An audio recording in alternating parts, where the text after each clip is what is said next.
दोस्तों, Bermuda triangle का नाम तो आपने सुना ही होगा। कहा जाता है कि जो भी चीज इस ट्रायंगल से गुजरती है वो हमेशा के लिए कहीं खो जाती है। एक बार कई वैज्ञानिकों ने इस पर सर्च करने की कोशिश भी की, लेकिन कुछ भी हाथ नहीं लग पाया। दोस्तों, बरमूडा ट्रायंगल को लेकर सबके अपने अपने विचार हैं, लेकिन कुछ लोग इसे पौराणिक मान्यताओं और सदियों से जोड़ते हैं।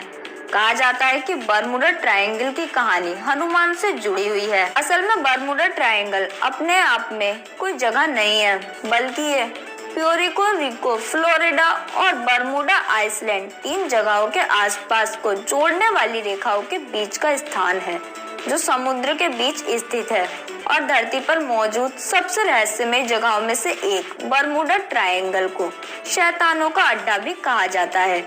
कई खोजों के बावजूद आज तक इस बात का पता नहीं लगाया जा सका कि इस ट्रायंगल के बीच से गुजरने वाली चीजें कहां गायब हो जाती हैं। खैर, इसका संबंध रावण से है। एक बार लंकापति रावण ने भगवान शिव की घोर तपस्या करके शिव से कई वरदान प्राप्त कर लिए। इन्हीं वरदानों में से रावण को एक मणि भी मिली। ये मणि इतनी शक्तिशाली थी कि इसके बल पर रावण ने देवताओं तक को हरा दिया। आखिर में इसी मणि के होते भगवान भी रावण को मारने में असफल रहे थे। मणि की वजह से रावण के बढ़ते अहंकार के कारण शिव जी ने रावण से मणि को वापस लेने की योजना बनाई।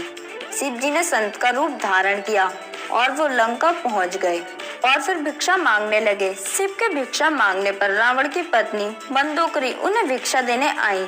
तब शिव ने बड़ी चालाकी से उनसे रावण की मणि मांग ली।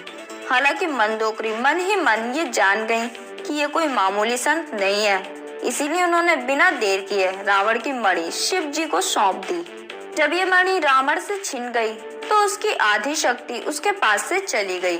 मणि ना होने की वजह से जब राम ने रावण की नाभि पर तीर मारा तो नाभि में स्थित अमृत सूख गया और मणि के रहते नहीं सूखता था। इस तरह से भगवान राम रावण को मारने में कामयाब हो गए। शिव जी रावण के पास से मणि तो वापस ले गए, लेकिन मणि का तेज इतना अधिक था कि वो अपने आसपास की चीजों को अपनी तरफ आकर्षित कर लेती। इससे समस्या पैदा हो जाती थी। इस समस्या का निवारण करने के लिए और मणि को सुरक्षित स्थान पर रखने के लिए जिम्मेदारी शिव ने हनुमान को दी। महाबली हनुमान उस मणि को लेकर समुद्र की ओर निकल पड़े। उन्होंने मणि को अंटार्कटिक महासागर के अंदर गहरे पानी में रख दिया। कुछ लोगों का ये भी कहना है कि जहाँ ये मणि रखी हुई है वो कोई और जगह नहीं बल्कि बरमूडा ट्रायंगल ही है।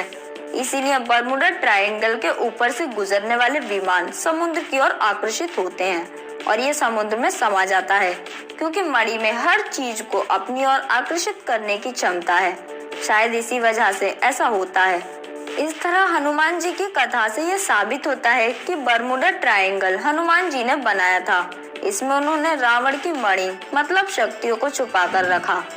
दोस्तों, क्या आप पहले से बरमूडा ट्रायंगल के बारे में जानते थे? हमें कमेंट बॉक्स में बताएं। साथ ही साथ ऐसी इंटरेस्टिंग वीडियोस के लिए चैनल को सब्सक्राइब जरूर कर लें।